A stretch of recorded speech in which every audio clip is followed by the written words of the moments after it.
I love English. It's English all the way. And I love this interpretation too. Would like to share it. E. It's an elite society language. And who doesn't like to be part of an elite society? Sure, yes. N. It's a national associate official language of India. As an Indian, I can speak English. And here, it's a global language.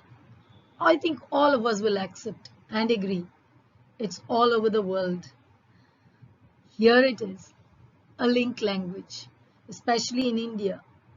If all the Indians have to be communicating with one another, then this is the only link language.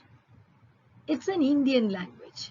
Officially, it is an Indian language. Are you aware that we have something called Indian English? And a lot of the Indian English writers at the international platform, please do come to know. It's a several purpose language. Talk about science, the medical field, the technical world, everywhere. It's English.